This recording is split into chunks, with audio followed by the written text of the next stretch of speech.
Abi onu yere bırakın, bunu kapağını bırakın üzerinden. Kepçeyi verin abi, kepçe.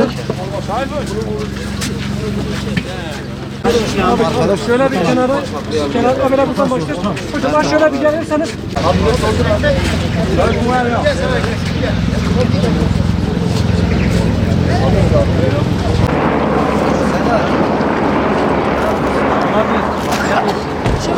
İyi.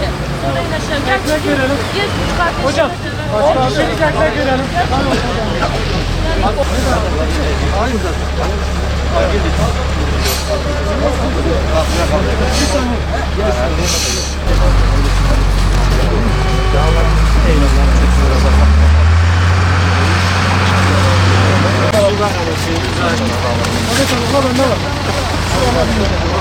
Su verin abi ya.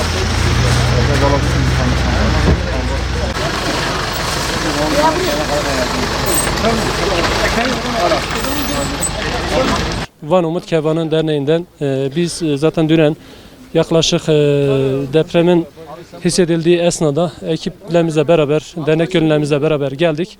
Olayı müşahede ettik. Yaklaşık şu an Başkale ilçesine bağlı bulunan 6 tane köyde ciddi bir manada gerçekten insanların evlerin yıkılmış. Ciddi bir manada gerçekten özellikle bulunmuş olduğumuz Özpınar Elbis köyünde şu an 9 tane ölü var. Bayağı bir telef olan hayvanlar var. Hakikaten de insanlar şu an gerçekten özellikle şu kış şartlarına ciddi bir manada bir sıkıntı çekiyorlar.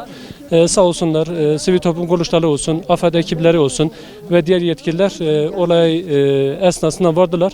Bizler de elhamdülillah ekiplerimizi oluşturduk. Yaklaşık 2 gündür biz deprem bölgesindeyiz. Bu köyü hemen hemen elhamdülillah yemek ihtiyaçlarını karşıladık.